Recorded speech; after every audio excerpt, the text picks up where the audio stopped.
This is our fifth review video, and we're going to finish ecology in this one. And we left off talking about mutualism and parasitism. And we want to finish up our interspecies relationships, get this out of the way, by talking about competition. And usually competition, so we talked about commensalism and mutualism being positive, parasitism being positive, negative. And competition is usually negative. There are instances, I'm going to change my ink color, how to do it.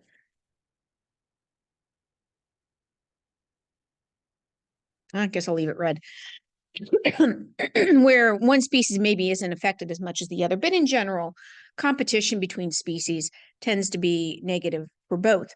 And we look at Connell's famous experiment with barnacles. And what he did was he realized that competition can give rise to what are known as niches. Niches are areas of a habitat that a species occupies. And we have two types of niches. We have fundamental niches and we have realized niches. A fundamental niche is an area that a species could possibly occupy, but a realized niche is an area that a species actually occupies. In some cases, the fundamental and realized niches are similar, they're almost the same, but in other times, a species will only occupy part of its fundamental niche where its realized niche is much smaller. And what Connell did was he came in and he looked at two species of barnacles, Cathalymus and Balanus. I don't think Balanus is on here. So the larger ones are the Balanus. And he saw that they always grew in specific areas, and there was this like cutoff between the two. And so to see if that was because that was the only place they could grow, he removed the Balanus and saw that actually Cathalymus could grow down further into the tide line. So what he realized was what this is implying is that there is competitive exclusion, where in this area, Balanus actually outperforms Cathalymus in terms of its ability to survive. And so what that does is it pushes Cathalymus into a portion of its fundamental niche, and its realized niche is much smaller than its fundamental niche. So again, Balanus has a reproductive advantage when it vies for the same resources, and it causes it to take over this area. And that's why, you only see Balanus in this area. So what this means is that when we look at a habitat, you get what's called resource partitioning, where so that they don't have to compete, species will will occupy separate niches. So for example, here we have water birds, and the plovers have this small beak and they're able to look for food in the sand. But a flamingo, in order to get through these several feet of water, has a longer neck. A duck can turn its body. So you see that we go progressively more shallow. And so now a flamingo is not in competition with a plover, is not in competition with a duck. But what this can do, this is called character displacement. So we get character displacement.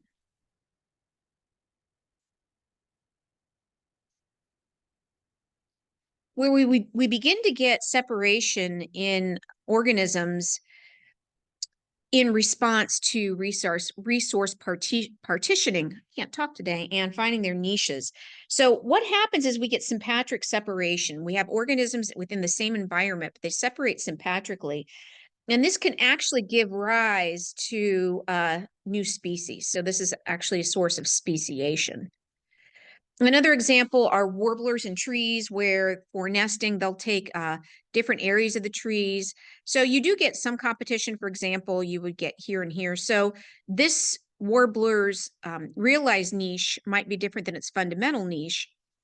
If this warbler is vying for the top of the tree, then more than likely this warbler is going to take the outside regions of the tree. You would expect that to happen from the competition.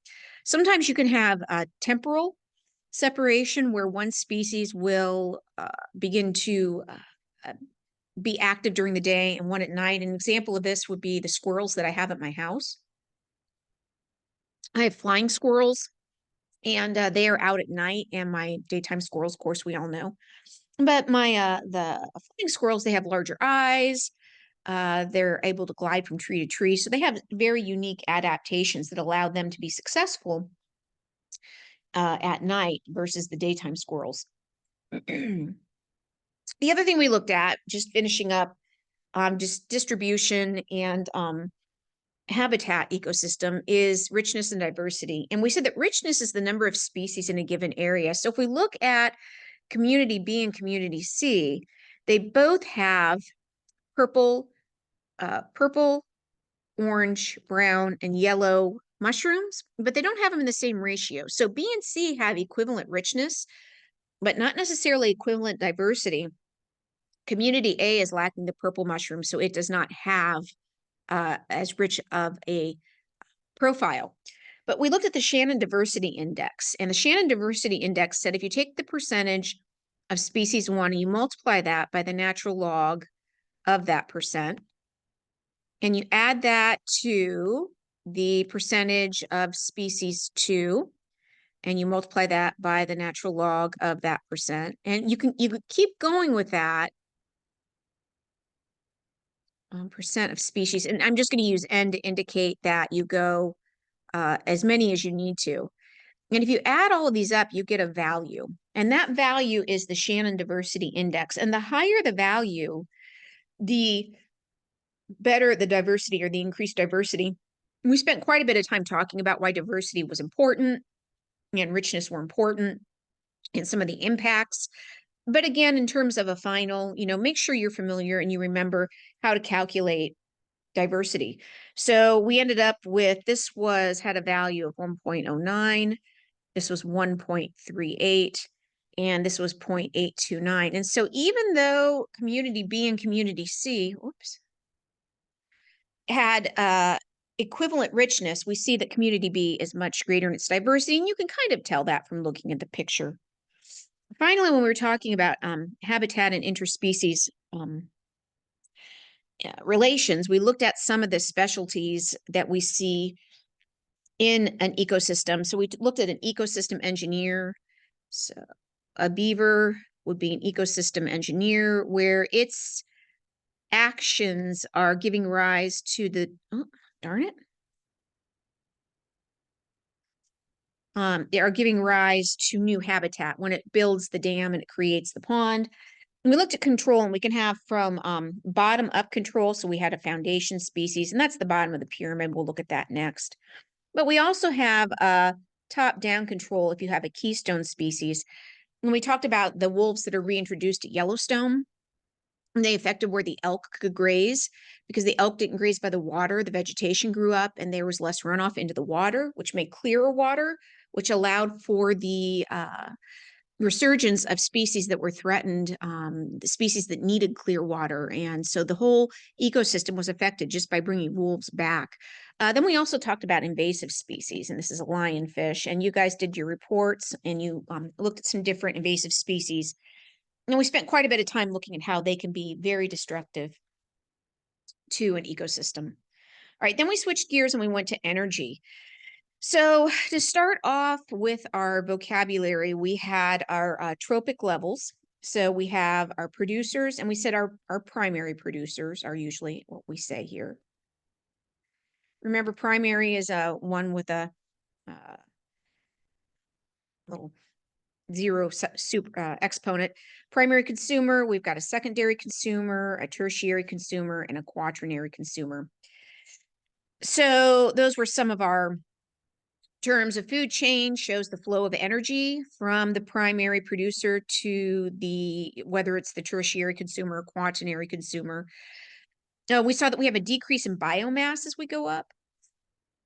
And then we talked about energy. So remember, only about 1% of the sun's energy is captured by the primary producers. But let's say of that, we're starting with 100% of our possible energy that we're going to use in this whole system. So let's say we have 100 joules here to start with. Every level we go up, we only carry 10% of that energy up into energy that's available for the next level. and the rest we lose as heat. So that means that there would be 10 joules available to my primary consumers and 1 joule available to my secondary and 0.1 available to my tertiary and 0.01 available to my quaternary. That's why you can't have as many quaternary consumers. There is not as much energy for them to draw from. They're also very susceptible to extinction pressure because they're usually smaller populations. And we've learned that smaller populations are more susceptible to changes.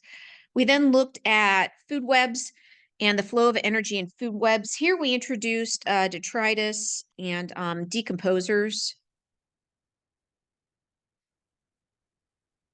So we talked about that quite a bit, how we have bacteria, fungi, and we said coming up in the third 9 weeks, we were going to be talking about bacteria and fungi in a lot of detail. But we spent some time looking at these and looking at examples and how the energy can flow here. So that kind of got us started as far as our, and this should have been review. So that should have been familiar. And then we spent quite a bit of time. We reviewed photosynthesis and cellular respiration, the equations, and you guys did looked up some things because you've seen this before. Now, I'm not going to spend a lot of time going back through this because that would be review of the review. But make sure you look through your notes and you know the formulas for photosynthesis, cellular respiration, and where they take place. Okay. Then we started to move into what would be new material for you guys with energy flow. And we said and chemical cycling. So we've got 2 things to look at. We've got the way that chemicals like nitrates, nitrogen, phosphates, carbon, and water move through ecosystems. And we looked at those cycles later. And then we look at energy. So we just introduced energy a little bit with our tropic levels in the previous slide. So if I was going to draw a dashed line around this ecosystem, let's say this is an ecosystem, what you would see is, so if I consider that dashed line to be the boundary for my ecosystem, the blue lines represent chemical cycling. All of those blue lines lie within my system. For chemical cycling, these stay within the system. But if you look, I've got energy from the sun coming in and I've got energy going out. Now, we did talk about the law of conservation of matter and energy. And we said energy and matter cannot be created or destroyed. It can only change forms. And so you have to be careful because we're not losing or gaining energy in my ecosystem that's inside of this dashed line. What's happening is it's moving to another bubble. So we talked about all the different types of forms of energy, and we talked about how energy can change.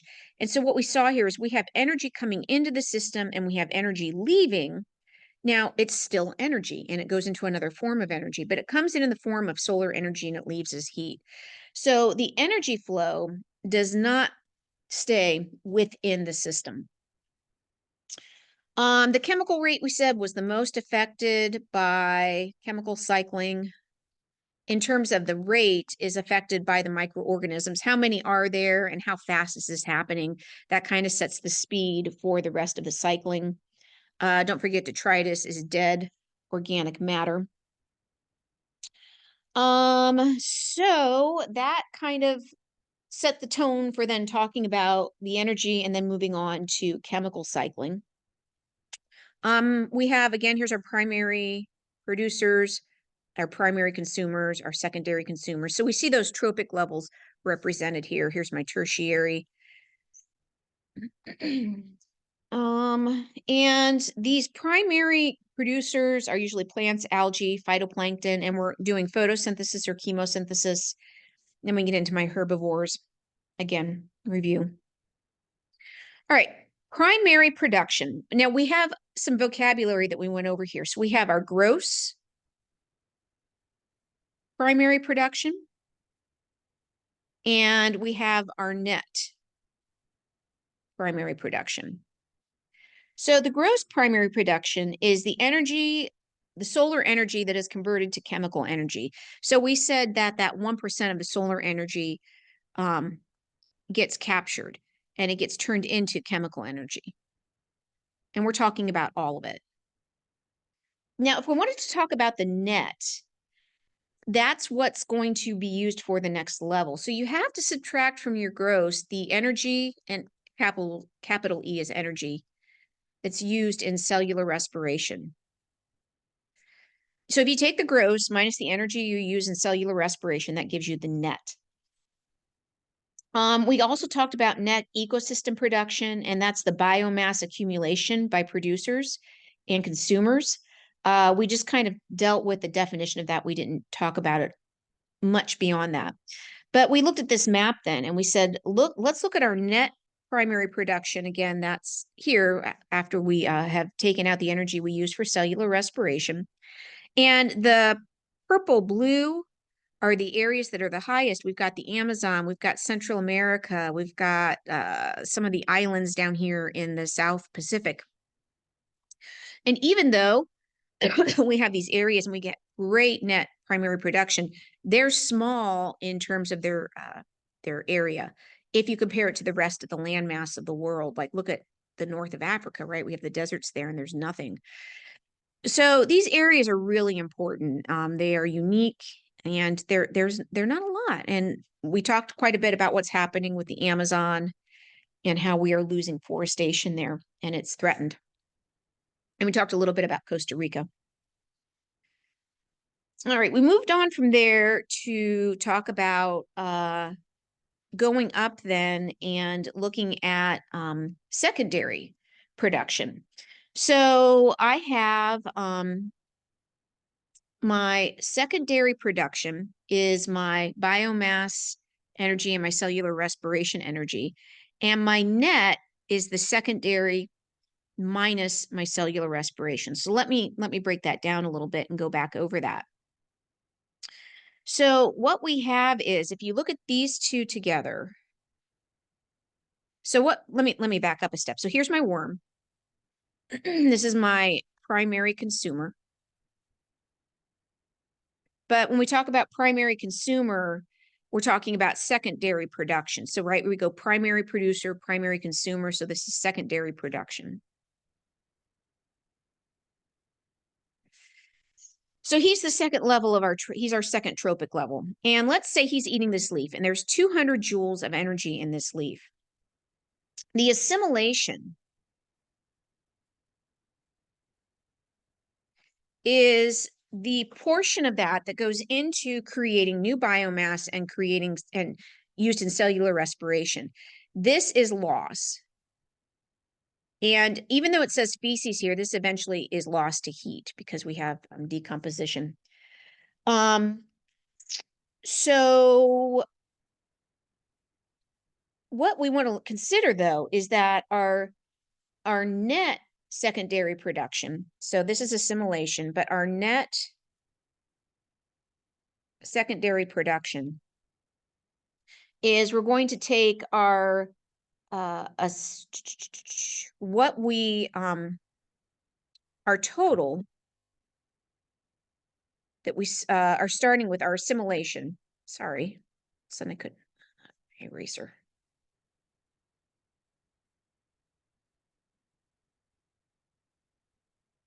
Which was 100 joules.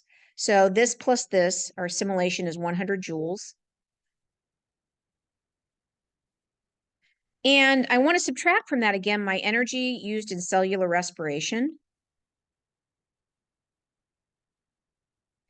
which was 67. And that leaves me with 33 joules of energy. And this is what was put into creating new biomass. So again, we've got our total and then we've got our net. And to get the net, we have to take out what we used for cellular respiration. We also looked at efficiency, which is kind of the same thing, where we say we have our net secondary production. So it would be the efficiency would be my 33 joules over my 67 plus 33. and I get an efficiency of incorporation of 33%. So we did a quick equation for efficiency. That equation will not be on the final, but just as a reminder of what we talked about. We looked at this was just kind of a rehash of our previous slide. I'm going to skip over that. We talked about the factors that affect primary productivity. And in an aquatic environment, the most important is nutrient availability. In a terrestrial environment, the most important factor is water availability. Finally, we went into our cycles. We spent a lot of time on the nitrogen cycle. We went over the forms of nitrogen. You've got atmospheric nitrogen, you've got nitrate, you've got nitrite, you've got ammonia. So plants need nitrogen to grow. And you can get atmospheric nitrogen naturally into the soil through nitrogen-fixing bacteria that live in the roots of plants, or soil bacteria, or decomposers. Or, so inadvertently through animals. So you have their waste, and the decomposers then turn it into ammonia. And plants can use ammonia, and they can use nitrates in those two forms. Well, the ammonia gets turned into nitrates. So from here, we go through this process where we get it turned into nitrates and it can get assimilated by the plants. Now, there's a couple different ways. The atmospheric nitrogen is fixed by nitrogen-fixing soil bacteria, but it has to be converted to ammonium. It has to go through some conversions, and those are through nitrifying bacteria. So you've got your group number 2 of bacteria here. Once you get it into nitrates, then the plants can take it up. It can also be converted back to atmospheric nitrogen through denitrifying bacteria, but that's a small portion. And what we see now, we talked about the fact that this ammonium, you can go down to your feed and grain store and buy a tank of it. We talked about the Haber process and how the Haber process artificially allows us to take atmospheric nitrogen and turn it into ammonium. And our soil is now extremely, almost over-fertilized to the point where we get runoff phosphates and nitrogen, and it causes algae blooms and eutrophication of our waterways. And we talked about Lake Erie and how we get those blooms in Lake Erie. And it's problematic because then it sucks the oxygen out of the water and you have fish kills, or you grow organisms that produce waste products that are toxic to human and animals. So controlling nitrates and phosphates are a big ticket item right now. Then we talked about the phosphorus cycle, and we talked about the idea of having a reservoir, an area that holds a mass of a chemical. And for us, that is going to be the rocks. That's like a reservoir for that. And that the weathering of those rocks is where a lot of our the new phosphorus enters. And studied the infograph here. The infograph is pretty self-explanatory, and it goes back over the things we talked about. We talked about the carbon cycle. We said we've got cellular respiration, but the big one now is, of course, the burning of the fossil fuels, where we're putting CO2 into the air. We talked about sinks and how phytoplankton, they take in the carbon dioxide, and then when they die, they sink to the bottom. So they're carrying that carbon dioxide to the bottom, but we're very imbalanced. We're putting in more CO2 than we're taking out. Talked about the effects of that with global warming. Again, study the infographic that pretty much tells you everything you need. Finally, we talked about the water cycle. And again, we talked about eutrophication again. We went over terms like transpiration, condensation, sublimation. I'm not going to go back over those. They were kind of reviewed to begin with. And we talked about groundwater and aquifers and how, especially in the West, those aquifers are being depleted.